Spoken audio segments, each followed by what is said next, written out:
tardes, les habla Alba Cristina Sosa, coordinadora académica de Universitas Fundación. Les damos la más cordial bienvenida a nuestro espacio Jueves de Videoconferencia. El tema del día de hoy es retos y perspectivas del sindicalismo, caso México. La conferencia del día de hoy tiene por objeto analizar la situación de la dinámica sindical actual en México, con el fin de presentar propuestas para la transformación y adaptación de los sindicatos en el contexto económico, político y social de la actualidad. Se hace una breve reseña de los antecedentes históricos de los sindicatos desde la Revolución Industrial hasta nuestros días, tratando de explicar las causas del auge y decadencia del sindicato tradicional tanto en México como en el mundo. A continuación se exponen los problemas actuales a los que se enfrentan las asociaciones profesionales y cómo en México los sindicatos perdieron de vista sus verdaderos objetivos. Se enumeran las principales razones por las que los sindicatos, los trabajadores, los empleadores y el gobierno desconfían de los sindicatos. Por último, se exponen algunas recomendaciones para que los sindicatos se adapten a los tiempos actuales y recuperen sus objetivos originales de estudiar, proteger y mejorar los intereses de sus trabajadores y de la sociedad en general. Nuestro disertante del día de hoy es el profesor mexicano Juan Francisco Solorio, quien es licenciado en Derecho por la Universidad Hispano-Mexicana. Tiene máster en Derecho Laboral, en Impuestos y en Políticas Jurídicas para el siglo XXI. Es doctor en Derecho, profesor de Derecho Individual de Trabajo de la Universidad Panamericana Campus México, presidente del Instituto Iberoamericano de Derecho Empresarial y Laboral, miembro de la Academia Mexicana de Derecho del Trabajo y de la Seguridad Social, y miembro de la Sociedad Mexicana de Derecho del Trabajo y de la Seguridad Social. Asimismo, fue participante en el 10º Seminario de Derecho del Trabajo Comparado Isla de Margarita, que se celebró del 21 al 26 de octubre de este año en Santo Domingo, República Dominicana, organizado por Universitas Fundación, con el aval de la Academia Iberoamericana de Derecho del Trabajo y la Seguridad Social, así como de la Sociedad Internacional de Derecho del Trabajo y la Seguridad Social. Muchas gracias al profesor Juan por estar acá esta tarde con nosotros. Ya tiene el micrófono abierto. Adelante, profesor.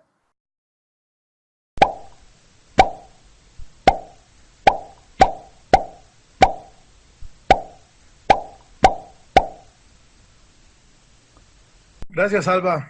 Buenas tardes a todos el auditorio.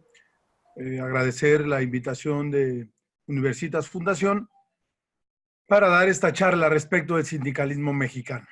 Bien. Definitivamente, parte de los factores que han motivado que, al menos en Iberoamérica, el derecho del trabajo esté siendo observado, me refiero al mexicano, es los recientes cambios y modificaciones que ha sufrido el sistema legal los últimos tiempos. Y me refiero en concreto a la del 2017 y a la más reciente, que es la reforma del 1 de mayo de este año. Bien, antes de iniciar con la participación referente a la perspectiva sindical, vamos a ponernos un poco en contexto real e histórico de lo que en México sucedió y fue sucediendo con el sindicalismo. Sin duda, parte del derecho individual fue reconocido por las pugnas del derecho colectivo, de la gente en comunión, hablo a los trabajadores, de los trabajadores que se coalicionan y exigen su derecho para que éste sea reconocido. Es decir, un trabajador en lo individual difícilmente podría obligar a la autoridad a que fuesen reconocidos sus derechos para mejora de sus condiciones. En cambio, cuando la historia nos lo ha enseñado, cuando se hace colectivamente, este resultado puede ser más trascendente y beneficiar a muchos más trabajadores.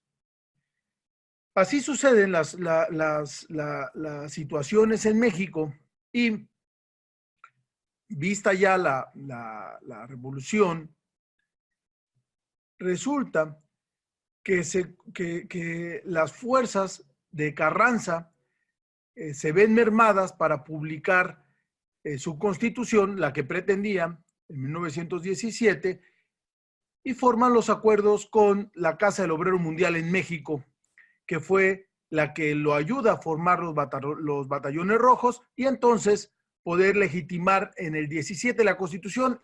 Y ahí lo voy a dejar. Ya no voy a hablar después de la persecución que se hizo, incluso era ilícito y se castigaba con cárcel a quien se manifestaba. Por eso no sé esa parte de la traición que no es el objeto de esta charla ni vamos a entrar a ella. Pero sí observarles y rescatar esta parte en la que el derecho individual logra permanecer y fijarse dado o previo al derecho colectivo que le ayuda a nacer o a surgir o a legitimarse o a imponerse. Bien, sucede que en la historia del país, me refiero a México, no sé en otras partes del mundo, pero ya ustedes me escucharán, se hizo un gobierno corporativista, es decir, se utilizaba al sindicato para fines electorales, para fines políticos, para fines de mediación entre las diferentes estructuras políticas y así ahora legitimar al gobierno a través del corporativismo. Cuando al gobierno ya no le funcionó, le genera le genera otras centrales y da cabida a otros intereses sindicales para no perder ese control que se le pudo haber desbordado en cierto momento. Y me refiero a la Central de Trabajadores de México y después a el surgimiento de la CROC.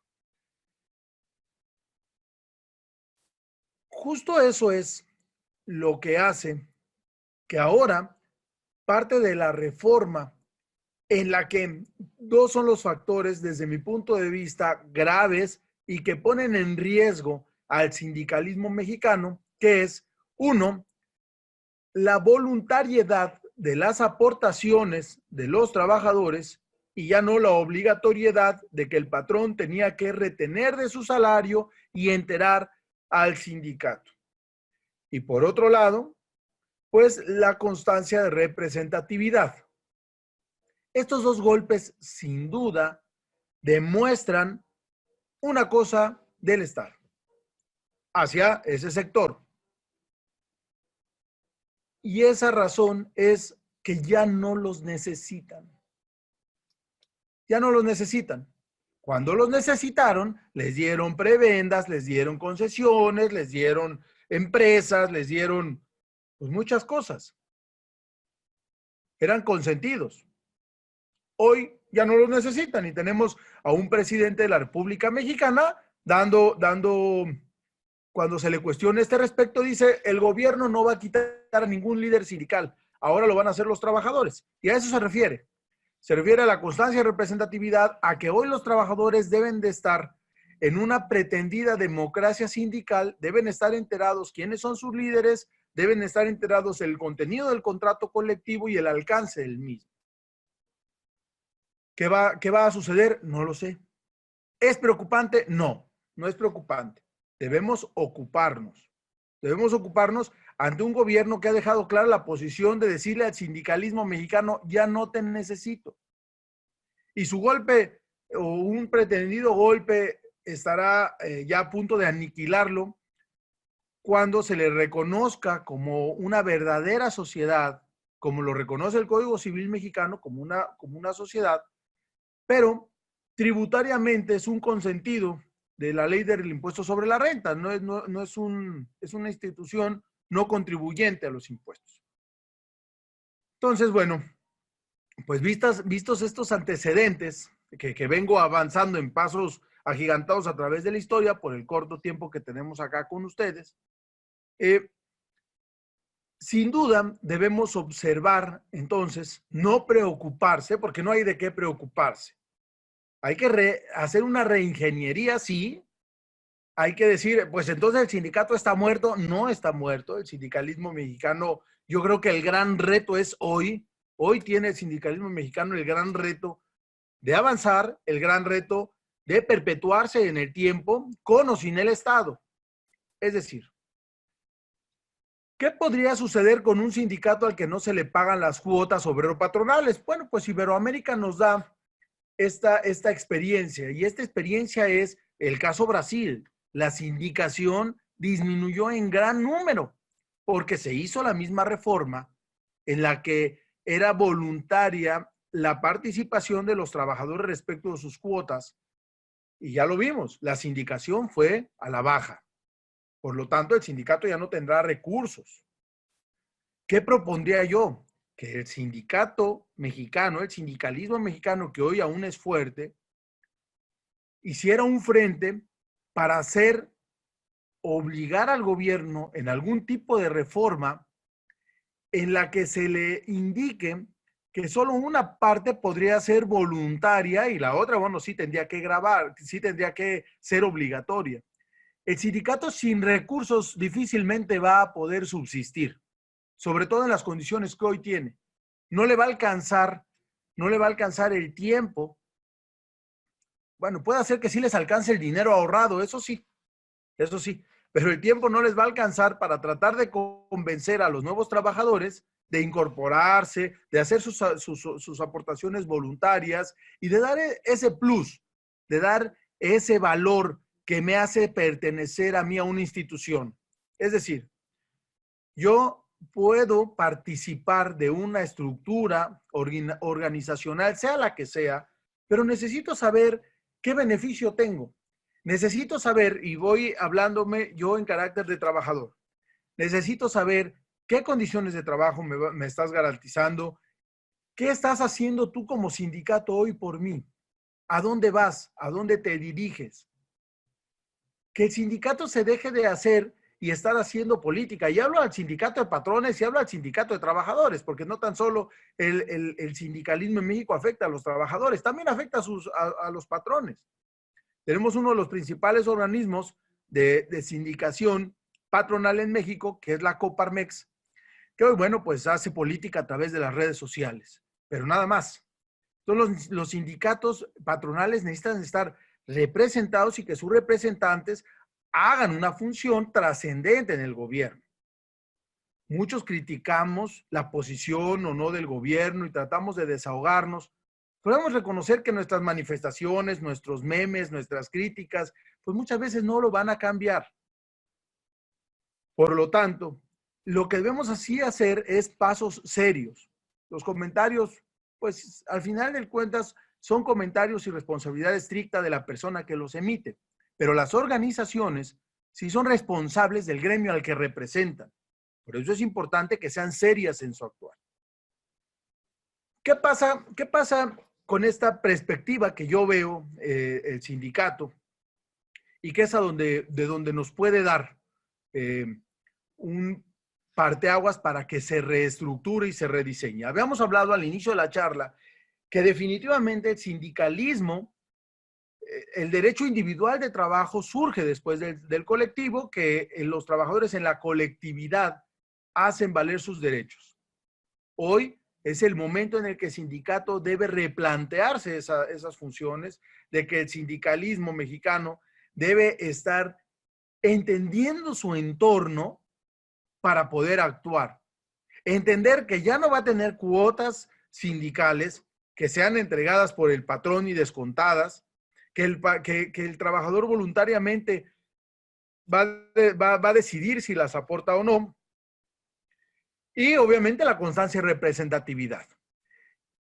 ¿Hoy verdaderamente tendremos en México necesidad de un sindicato? No lo sé. No lo sé porque los últimos años el sindicato que estuvo funcionando era un sindicato que trataba de proteger a la empresa de otro sindicato, y estoy hablando, me refiero a los emplazamientos a huelga, las detentaciones de firma por titularidad de los contratos colectivos de trabajo, pero pues realmente se necesitaba o no el sindicato. No había una vida sindical y es lo que nos conocen o se nos señala como los sindicatos blancos o bien los sindicatos de protección. Pero no fueron constituidos ex profeso para perversamente perjudicar los derechos de los trabajadores. Pues algunos no, otros sí. El gran pecado que cometemos al hablar de la generalidad es probablemente ser injustos, pero yo espero que se me entienda en este auditorio que cuando hablo en generalidad se le dé el debido peso a las palabras, ¿no? Obviamente hay excepciones y hay muy honrosas excepciones y no todos son lo mismo. Desafortunadamente, pues a lo mejor una mayoría, lo que mi experiencia me ha dado. Entonces, hoy le podríamos hacer, ¿qué sería más fácil hoy para un sindicato, para una empresa en México o para un líder sindical en México? ¿Contar con un sindicato o no contar con él? Desde mi punto de vista, es más fácil hoy no contar con ningún sindicato. ¿Por qué contaría con un sindicato? A través de esta constancia de representatividad, entendería yo como patrón que ya no me va a llegar un emplazamiento a huelga que no consientan mis trabajadores, que es lo que sucedía. Que un sindicato cualquiera me emplazaba a huelga o me secuestraba la empresa. Estaba parada la gente afuera y no me dejaba entrar bajo el argumento de que estaban cuestiones sindicales o derechos de los trabajadores atropellándose o violentándose. Hoy, a través de esta figura, pues podríamos pensar que eso ya no va a suceder. ¿Por qué quisiera yo en México entonces un sindicato si ya no me va a proteger de ningún otro? Porque tengo conciencia de que sí soy un buen patrón y ubico el área de recursos humanos y la potencializo, entonces ya no necesito sindicato, porque mi área de recursos humanos estará al tanto de mis trabajadores y estos no tendrán inconformidad y todo estará contento. O bien, entender como empresario, entender como sindicato que nos necesitamos en conjunto y que el punto ya a través de esta constancia y representatividad ya no va a ser pertenecer a un sindicato por fuerza, como era el sistema mexicano. Ya no necesito pertenecer a un sindicato por fuerza. Ahora necesito pertenecer a un sindicato por convicción. ¿Pero a qué sindicato? Pues un sindicato que me capacite a la gente, un sindicato que haga cuadros sindicales, un sindicato que verdaderamente esté preocupado por las bases. Yo como patrón no puedo. Si yo como patrón me dedico a hacer llantas, ese es mi objetivo.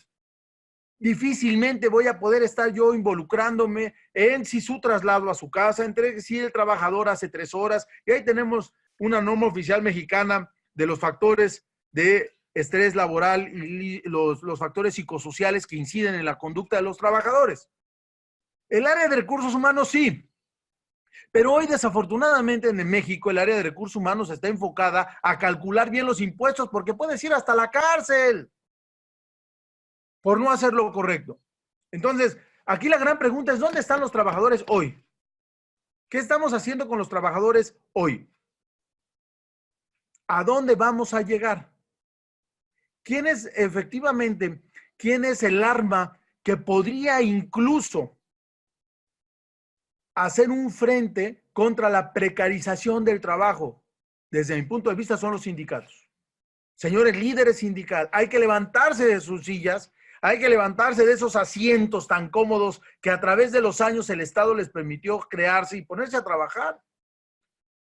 Sin ninguna duda, la alfombra roja hace resbalar a cualquiera, ¿no? Porque entonces tenemos sindicatos que cómodamente fueron aceptando estas prebendas del Estado y esta comodidad del Estado que hoy le dice ya no te quiero, que hoy le da unas reformas a punto de su extinción. Si es que lo vemos así. Pero como no sabemos simplemente si el día de mañana vamos a amanecer vivos, señores líderes sindicales, dejemos de estar perpetuándonos en el tiempo, haciendo tomas de notas hasta el 2050, si no saben si los van a vivir. Preocupémonos hoy y no preocupémonos, insisto. La reflexión que yo les quiero dejar es ocupémonos hoy. No necesitamos prebendas del Estado porque el Estado cuando las cobra todas juntas. Ya se los demostró y se los va a seguir demostrando. El sistema actual de gobierno en México ya no necesita la estructura sindical para nada. Para nada. ¿Qué tendrá que hacer el sindicato? Entonces, insisto, replantearse la función, replantearse su origen, para qué fue creado y que no es parte del gobierno. Si es antagónico, pues tendrá que ser antagónico.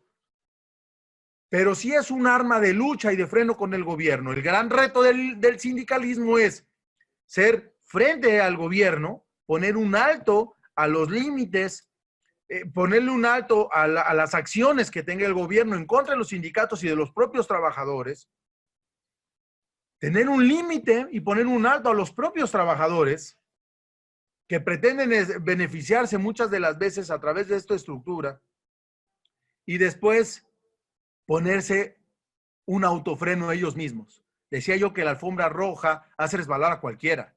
El problema es qué hacer con alguien que tiene hambre de poder, hambre de dinero y que ve mediante la estructura sindical la facilidad de saciarlo.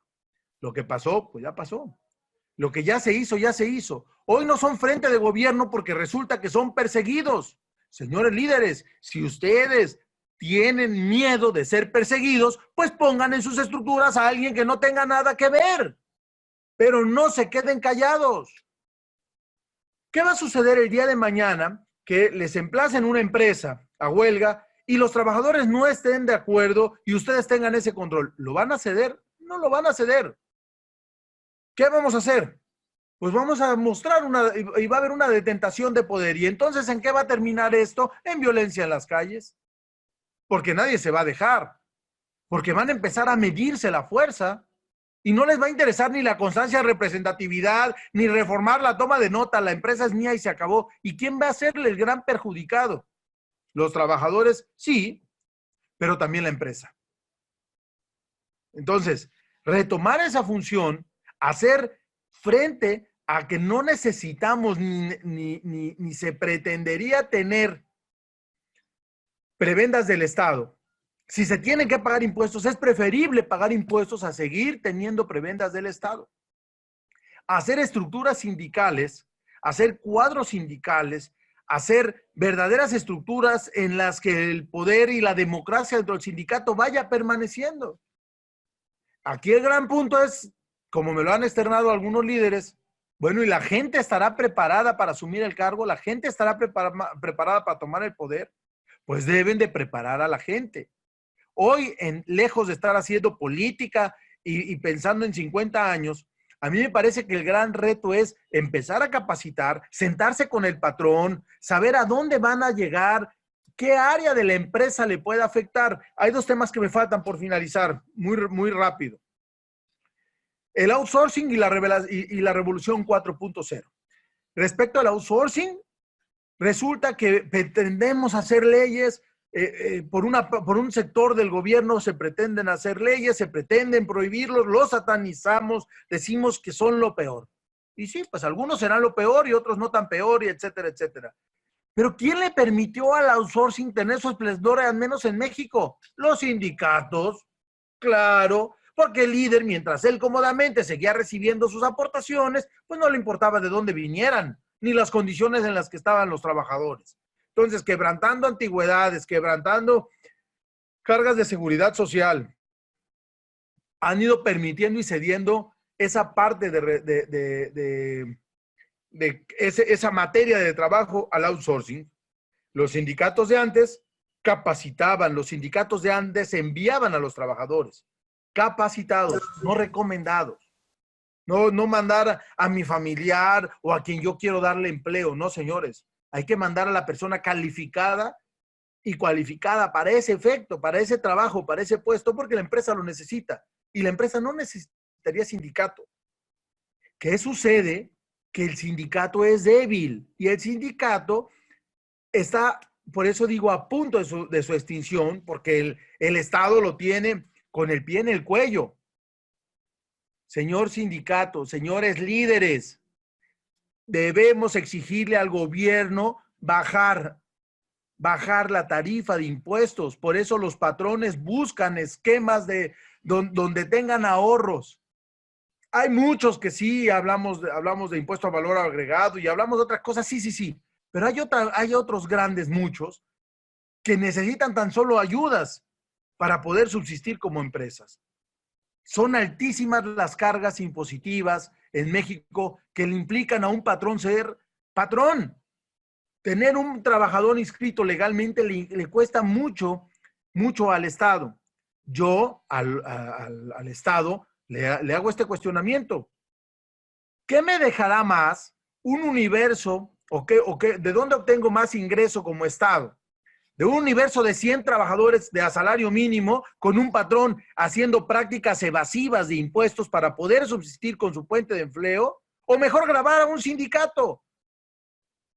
Pero grabar a los sindicatos, grabar a todos los regímenes o a los regímenes especiales. No tendrías, ningún gobierno tendría por qué tener regímenes especiales porque los utiliza el mismo gobierno para hacer ahí lo que perversamente necesite hacer. No a los regímenes especiales. Todo mundo a pagar impuestos, pero baja la tasa. Libera a los trabajadores del impuesto. Bájale a los patrones el impuesto, Estado. Y amplía tu base. Que te pague impuestos todo el mundo, pero en menor cantidad. Y me parece que a través de esta situación empezarían a bajar las incidencias de outsourcing, pero bueno, también la empresa necesita personal calificado. ¿Dónde están los sindicatos? Hoy los jóvenes no quieren pertenecer al sindicato.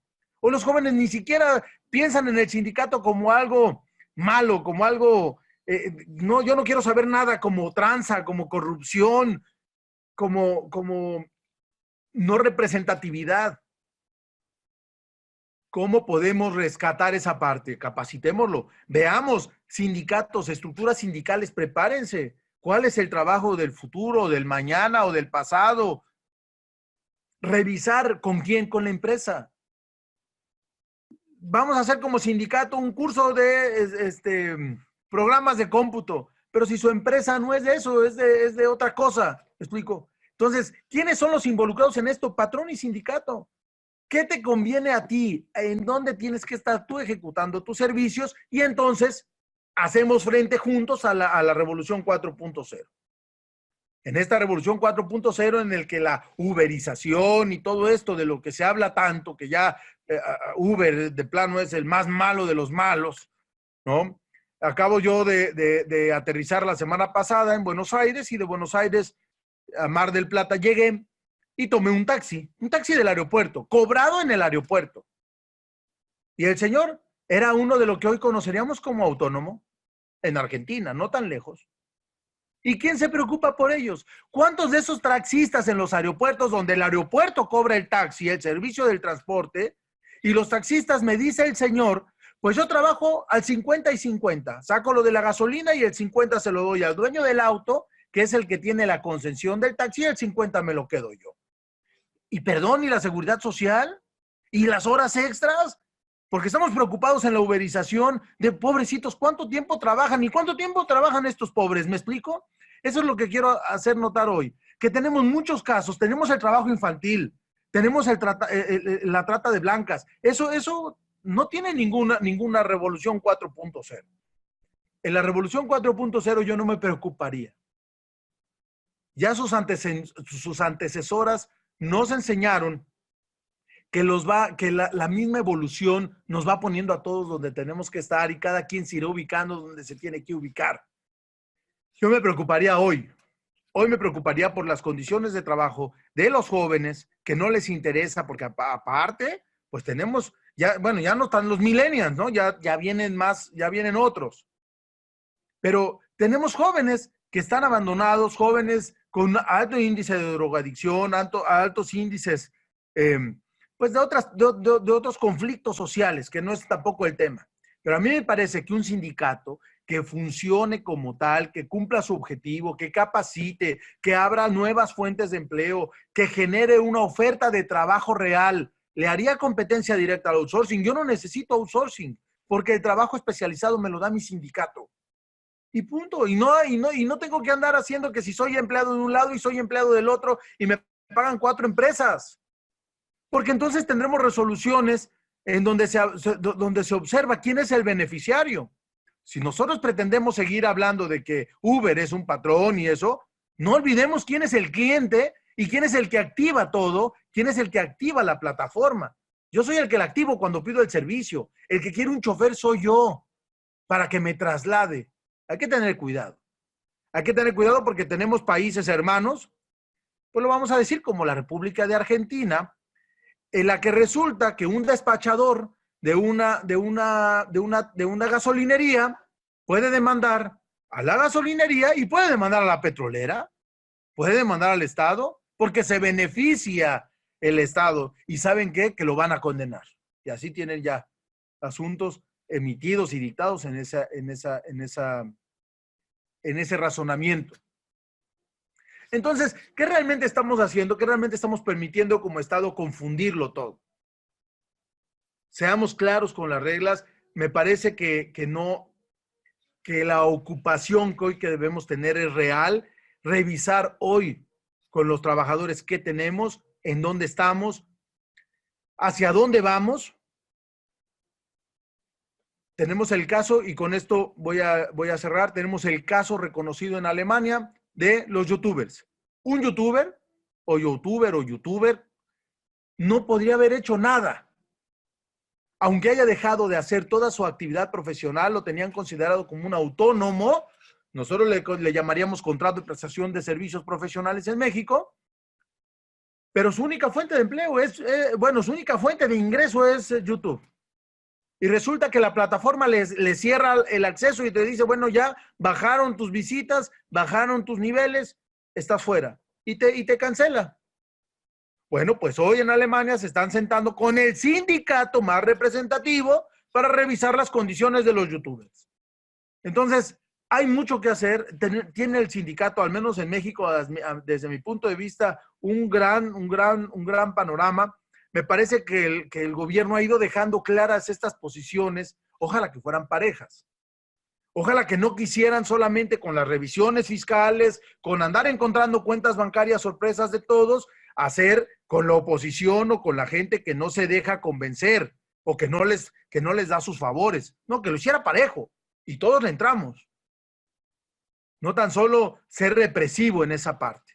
Entonces, yo creo que el sindicato va, yo creo que no se extingue como muchos piensan, que tiene que reformarse, que tiene que reestructurarse, que tiene que ganarse otra vez a la gente, a los trabajadores, a través de las acciones que haga, acciones sociales, acciones de capacitación, acciones de adiestramiento, porque además es el indicado, es el que tiene el tiempo, es el que a través de un delegado sindical puede estar, insisto, junto con la empresa, nunca peleado. Peleados nunca van a llegar a ningún lado, porque van a acabar así en la extinción. A mí me parece que el derecho de trabajo lo vale, que esa materia de la que muchos no hablaban o muchos podrían incluso quejarse, que no era ni derecho, hoy lo vale porque a través del trabajo dignificamos a las personas y hasta nos podemos santificar. Muchas gracias.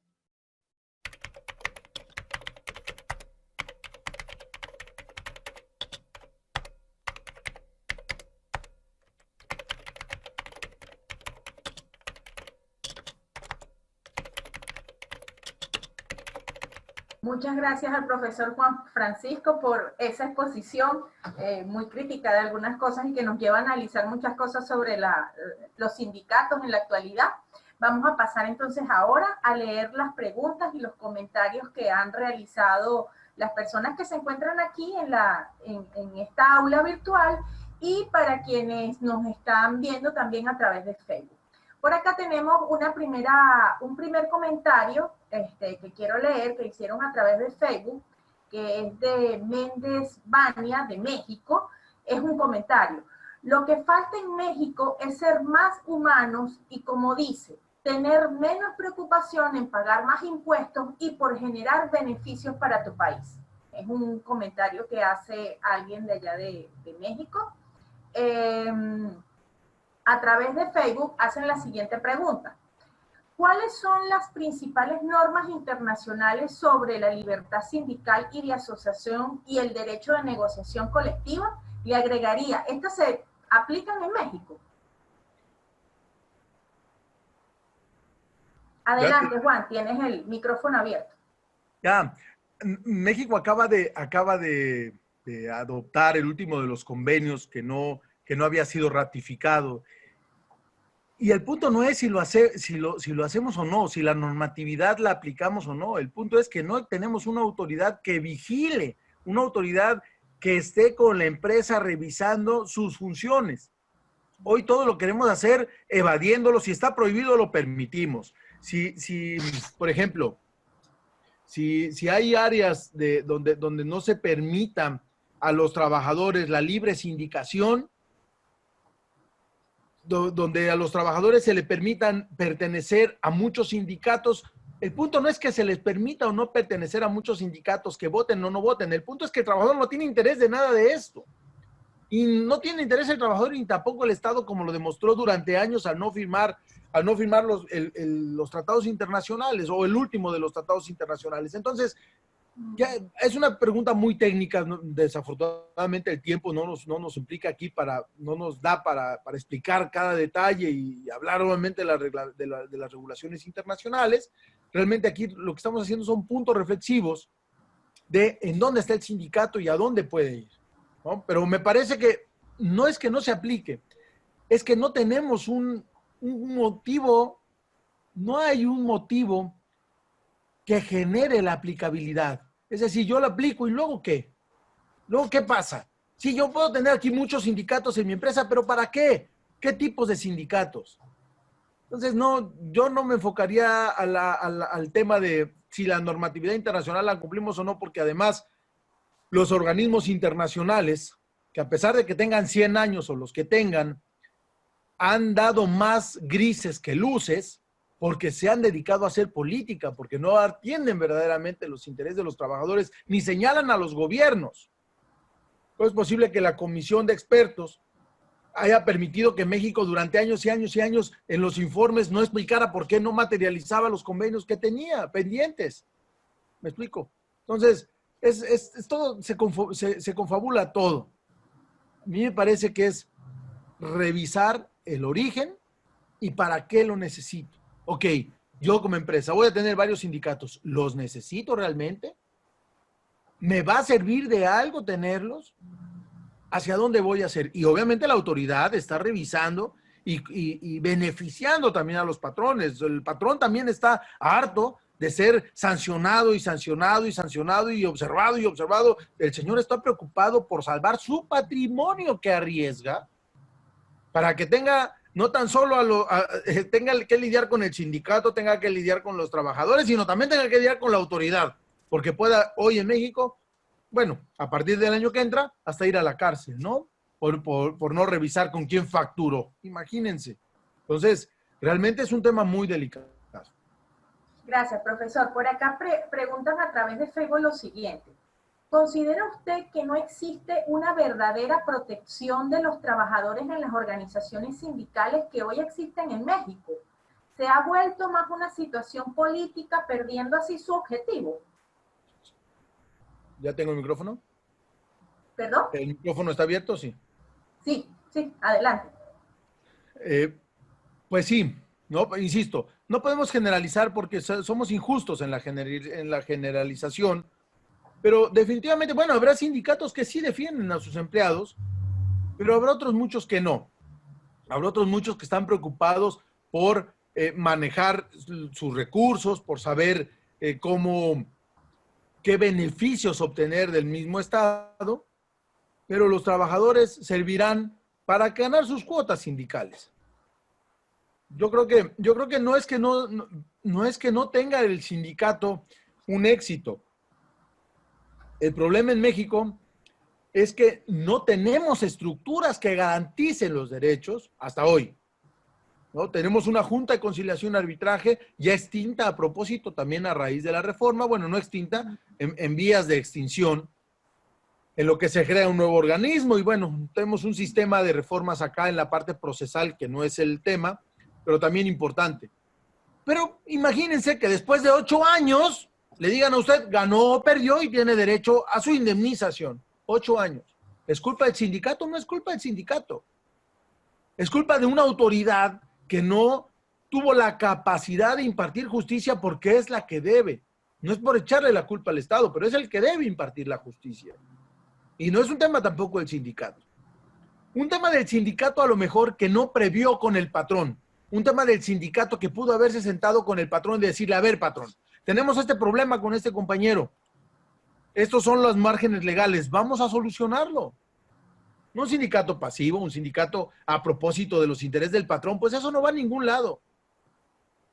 Y esta parte es otra área de oportunidad que tienen los sindicatos en México, porque en la nueva reforma, desde mi punto de vista, aunque no es el tema, la parte procesal, pero si no apuntalan, si no tienen una conciliación verdaderamente eficaz, como es a lo que me imagino que están apostando, el sistema se les va a caer, se va a colapsar el sistema de la administración de justicia laboral. ¿Quién puede ayudar al Estado? El sindicato. ¿Por qué? Patrones y sindicatos no necesitan llegar al Estado para arreglar sus temas. El sindicato se sienta representando al trabajador y entonces juntos obtienen un beneficio, una conciliación. El sindicato, un verdadero sindicato que esté trabajando, que tenga una diversidad de empresas, inmediatamente colocará en otro empleo a ese trabajador o la capacitará porque probablemente no sabía, no sabe trabajar o tiene algunos problemas.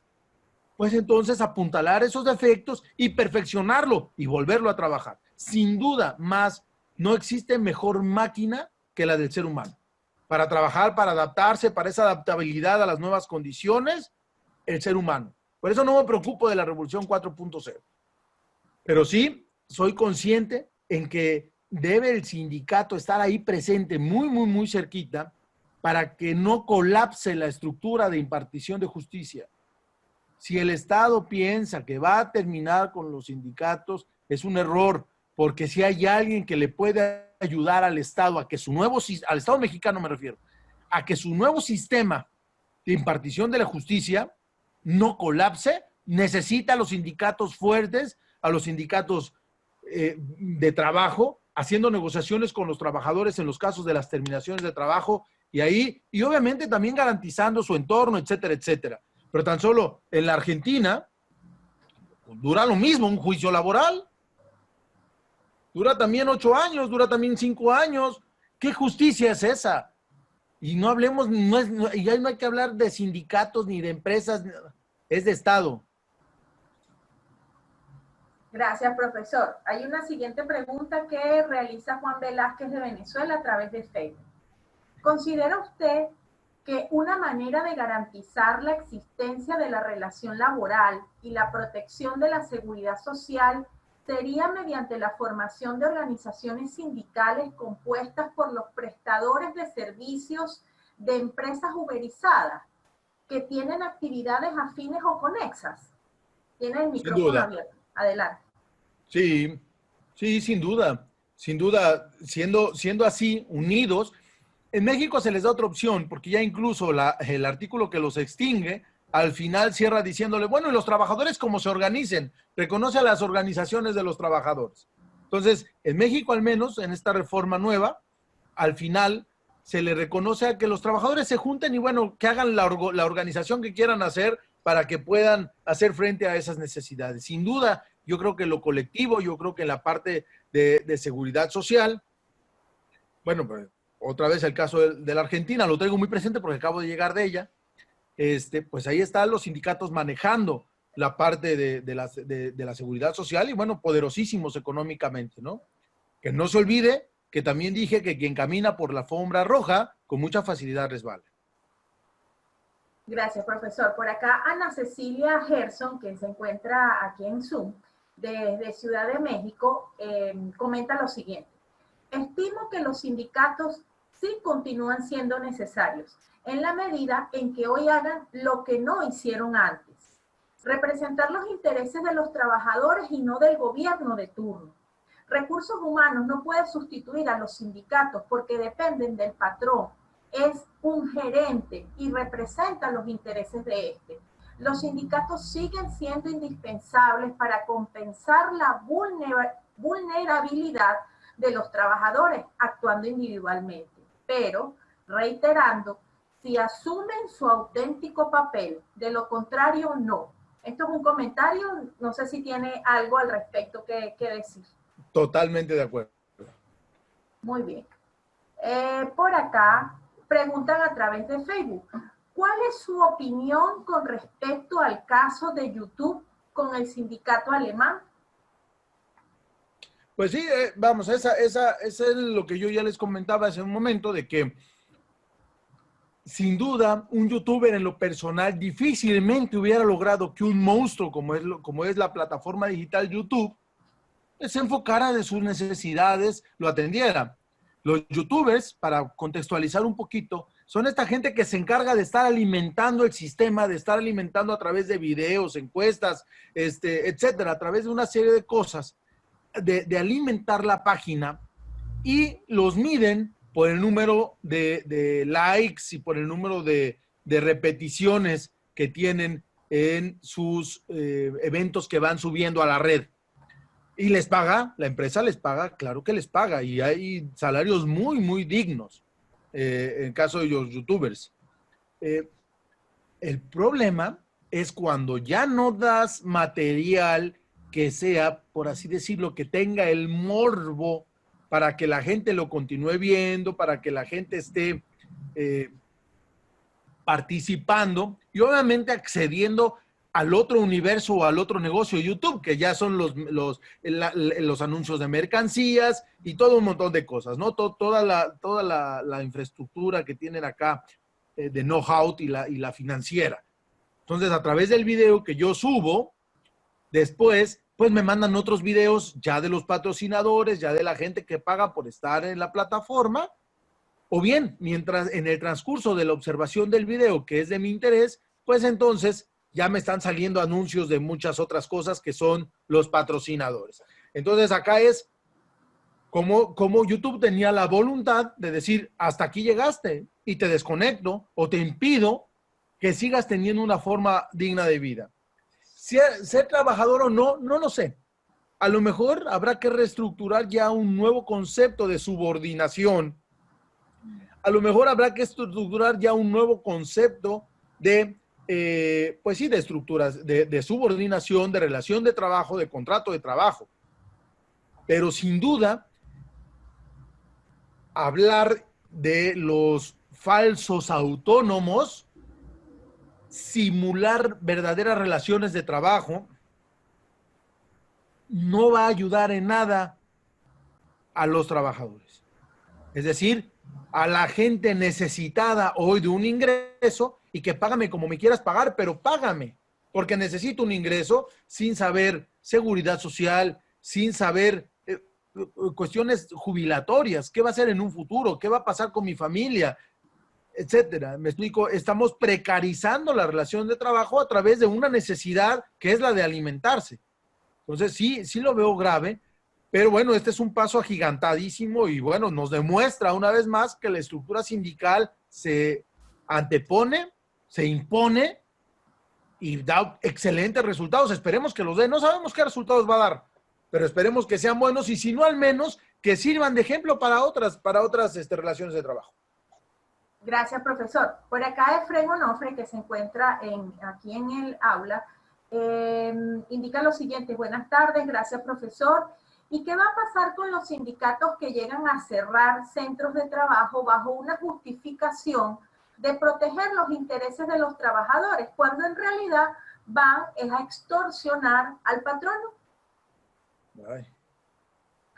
Bueno, pues eso, la verdad es que en mi país, que tan hermoso es, igual que todos, adolece de esto mucho. Es una pregunta muy interesante porque definitivamente tú como patrón, con el ímpetu que tienes, con las ganas de salir adelante, resulta que llegas a tu empresa y te encuentras afuera de la puerta de acceso a gente que ni siquiera conoces, que ni siquiera son tus empleados y que te impiden el acceso. Y te dicen, no, hay violación de condiciones de trabajo. ¿Cómo violación de condiciones de trabajo si ni siquiera son mis trabajadores? Es que hay compañeros. ¿Cuáles son los compañeros? ¿Me explico? Y me dirá por ahí algún penalista que esté escuchando, bueno, pues entonces tendrá que acudir a la instancia legal correspondiente para decirle lo que nosotros conocemos en México a un agente del Ministerio Público: señor, nos están extorsionando. ¿Qué sucede y qué hacer cuando el agente del Ministerio Público, cuando la autoridad responsable de cuidarnos, nos dice, son aspectos laborales y eso lo ve la Junta de Conciliación? Yo no. ¿Cómo van a hacer esto? ¿Cómo va a ser la Junta de Conciliación? Porque en México la huelga funciona así. Primero te cierro y después averiguamos. Entonces, argumentando o haciéndose valer de esta parte estos grupos de criminales, porque es lo que son, grupos de auténticos criminales, se paran afuera de la empresa y entonces tú como patrón dices, a ver, yo tengo que producir, yo tengo que cumplir compromisos comerciales que ya tengo hoy, no mañana, ni pasado, ni en el 2040, hoy los tengo. Un proceso de esta índole en lo que la gente del Ministerio Público se traslada, en lo que se hace la denuncia, porque además cuando llega la gente del Ministerio Público, pues los golpeadores, que así es como se le conocen a la gente en México, se quitan. No, si pueden pasar, entonces no hay delito. Y al otro día otra vez están ahí dando lata, exponiendo a tus propios empleados que sean golpeados. Pues terminas accediendo a estas cuestiones, a menos que tengas tú como patrón a un sindicato blanco de los que les llamaba antes, pero que se constituyó y que tú te afilias a él no para perjudicar a los trabajadores, para protegerte de otro sindicato, es el colmo. Entonces, eso definitivamente la autoridad lo tiene que terminar. Y la autoridad que está tan ensimismada en derrocar las prácticas que tienen en México los empresarios, porque todos son criminales, y también debiera de estar empecismada y también debiera ser vehemente en proteger los intereses de los patrones, en no permitir estas atribuciones, en que de inmediato sean atendidas las quejas que los patrones tengan en este sentido de que afuera de su empresa están gentes pretendiendo algo ilegal y el Estado actuar. Ese sería un verdadero Estado. Y entonces sí, todos caminamos bien, y todos pagamos impuestos y todos nos ponemos derechitos, pero Estado tienes que responder. Gracias, profesor. Por acá, Omar Salinas quiere saber su opinión sobre el siguiente planteamiento.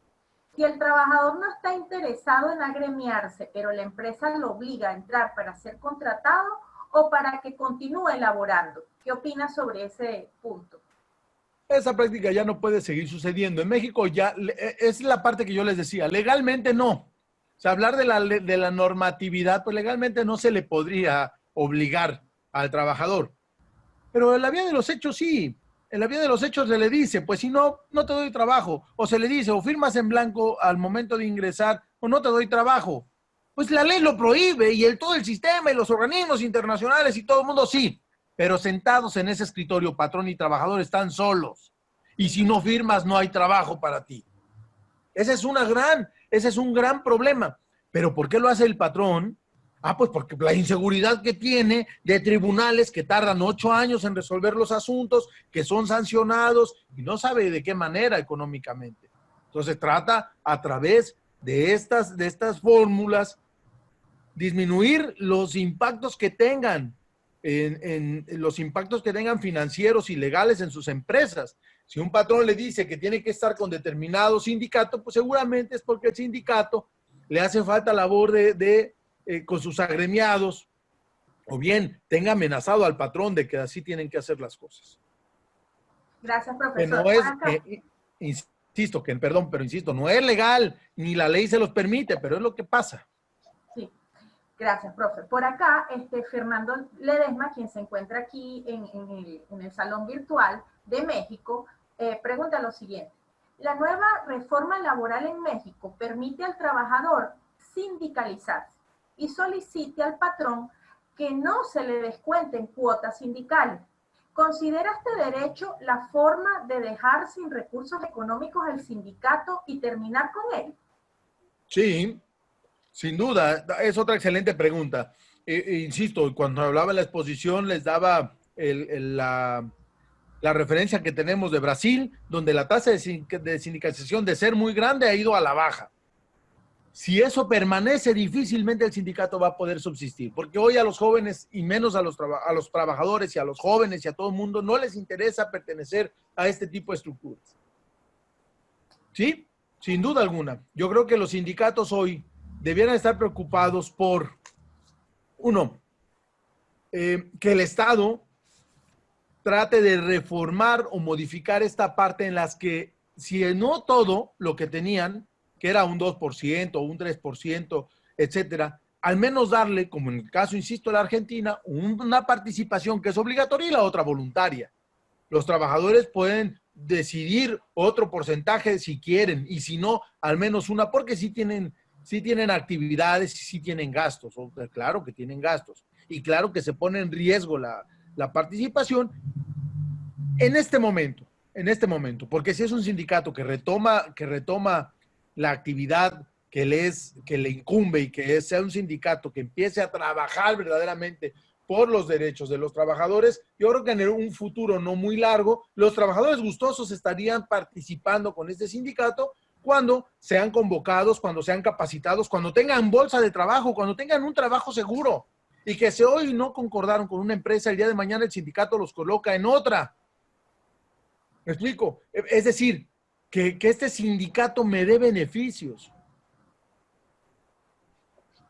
Gracias, profesor. Por acá, bueno, ya tenemos un último comentario que hacen a través de Facebook, o José Ángel Estrejo de Querétaro. Dice lo siguiente: licenciado, lo que se necesita es cambiar este mundo, más cultura a todo el mundo. Sin embargo, ya no hay confianza en los sindicatos. Como usted lo dijo, hay negociaciones entre sindicatos y patrón. Esa es mi opinión. Es por eso que el Estado es un ente neutral. No sé si tiene algo que comentar sobre este comentario. Pues sí, vamos, es interesante el comentario, tiene razón, es un tema cultural, pero eso nos va a llevar 30 años o nos va a llevar 40 años en lo que preparamos o perfilamos a 4 generaciones o 3 generaciones al menos. Pero lo que sí rescato de ese comentario que no se me había ocurrido es que hoy el sindicato debiera juntarse con la Secretaría de Educación Pública y con los patrones y comenzar a perfilar qué es lo que qué es lo que necesitan. ¿Cómo pueden participar en esta reculturación? Las escuelas de los adultos están abandonadas. La educación, bueno, no hablemos de educación en mi país porque va a ser un tema muy complicado, pero sí, es cultural, pero también es de incentivos, también es de necesitarse ser valorado, de necesitarse ser comprendido, de necesitarse estar atendido. Sin duda alguna, reconozco que hay patrones y sindicatos que hacen sus trucuñuelas y todas sus convenios para quebrantar los intereses de los trabajadores, pero seguro hay muchos otros que no, ¿eh? Seguro hay muchos otros que sí quieren el beneficio para sus agremiados, sus afiliados. El punto está en enfocarlos y en que también la estructura sindical tenga un alto. No se le podría a la autoridad meterse tampoco porque no puede inmiscuirse en los temas sindicales. La autoridad no debería de inmiscuirse, pero sí servir como un árbitro o un buen referí en el que suba a los dos a un ring y los esté dejando que entre ellos traten de arreglar sus situaciones y que entre ellos vean la mejor manera, dar algunas opiniones, pero no meterse. El Estado no debe de meterse en la estructura interna y mucho menos en la vida del sindicato. Si eso le cuesta al sindicato pagar impuestos y ser una empresa más, que revisen los números. El Estado estaría muy interesante que el Estado revisara los números de los sindicatos más importantes, al menos en mi país. ¿Cuánto dinero no ganan los sindicatos y sus líderes? Metan la mano a esa bolsa, pero bajen el interés de los trabajadores. Gente que verdaderamente se está muriendo de hambre. Esa es la reflexión también de hoy. Gracias. Bueno, llegaron 2 preguntas más, profe. Le leo una que viene muy conveniente a lo que acaba de mencionar. Maricruz Loaiza Cano, desde España, pregunta lo siguiente: he escuchado ya varias veces el Estado. Por lo que presumo es al que se le atribuye la responsabilidad de hacer lo que deba hacerse para el impulso de los sindicatos.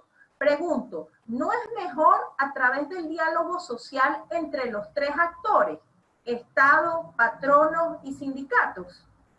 Sí, a ver, sí. Lo que pasa es que hay que hablar, hay que observar cuando se habla del Estado en el contexto en el que se dice. Si hablo yo de que el sindicato no debe tener ninguna prebenda del Estado, es decir, que no debe de permanecer en un régimen de excepción. Todos vamos a pagar impuestos, que el sindicato pague impuestos. Se acabaron los regímenes de excepción. Entonces, si yo hablo de que el Estado no debe meterse en la vida de los sindicatos, y lo acababa yo de mencionar, que el Estado debe ser un referee, un árbitro en el que esté viendo cómo se desarrolla la actividad del sindicato con sus afiliados y con los trabajadores, también eso es cierto. El diálogo social, sí, cuando se tiene convencido un fin, cuando se tiene convencido un rumbo, cuando yo sé que el canal adecuado para el caso de que no llegue a ningún lado, porque también habrán ocasiones que no se llegue a nada por la necesidad de una de las partes, por el egoísmo de una de las partes, por la soberbia de una de las partes, pero que yo sepa que tengo un Estado, y sí es la palabra Estado, que va a tener una justicia pronta y expedita, que en caso de que a mí no me convenza lo que el sindicato propone darme y el patrón pretende darme, pues entonces ejecuto la acción legal y casi en forma inmediata mi derecho laboral es cuidado y es vigilado. El problema es cuando no tengo esta garantía y bueno, pues los trabajadores pues sí, los trabajadores se quedan a su suerte. Entonces, sí es verdad que sí necesitamos un diálogo social, que yo dejaría más a los propios patrones con el sindicato, porque también es un hecho real de que el Estado llega, pero cuando llega, llega muy tarde. Hablamos aquí de juicios laborales de 7 o 10 años en mi país, pero lo mismo hace la Corte Interamericana de Derechos Humanos. Nosotros tenemos un caso de Rosendo Radilla, una desaparición forzada de personas, y después de 11 años se dicta la sentencia última. Obviamente después de 11 años de que es denunciado y se denuncia creo que 20 años más tarde. Pero imagínense ustedes, igual el señor ya no vivía hablando de un caso específico. El Estado llega y llega tarde. Ese es el problema del Estado en este sentido. Gracias, profesor. Y la última pregunta que hace nuevamente Omar Salinas. ¿Considera que entonces la mejor fórmula es una reestructura entre el sindicato y el área de recursos humanos a fin de proteger entre ambos los intereses del trabajador? Sin duda. No, bueno, los intereses del trabajador y los intereses del patrón, porque aquí de puros intereses del trabajador no va a subsistir. Necesita también buscarse el interés y cuidar el interés del patrón, que es el que está arriesgando ese patrimonio y es el que está pues generando la fuente de empleo. Muchas gracias, profesor. Bueno, ya no tenemos más preguntas, no tenemos más comentarios. Antes de darle nuevamente el derecho de palabra al profesor para que se despida, les recordamos que el 28 y 29 de este mes vamos a realizar desde Universitas Fundación unas jornadas internacionales sobre derecho colectivo del trabajo, donde vamos a tocar puntos como el de hoy, con más de 10 especialistas en el área de diversos países de Iberoamérica. Bueno, profesor, tiene nuevamente el derecho de palabra, por favor, para que se despida. Estamos muy agradecidos porque haya participado en nuestro espacio jueves de videoconferencia. No, Alba, el agradecido soy yo y bueno, pues a todo, la verdad es que es gratificante saber que hay interés en la materia, saber que no es una materia en extinción como muchos han pensado y que bueno, que más y más interese, que más y más se interese las personas y la gente en esta parte. Es un área en la que es de preocuparse en caso de que no nos ocupemos hoy. Muchas gracias. Muchas gracias, profesor. Bueno, los invito al próximo jueves de videoconferencia donde trataremos un tema bastante interesante también con una profesora uruguaya. Será entonces hasta pronto. Hasta pronto.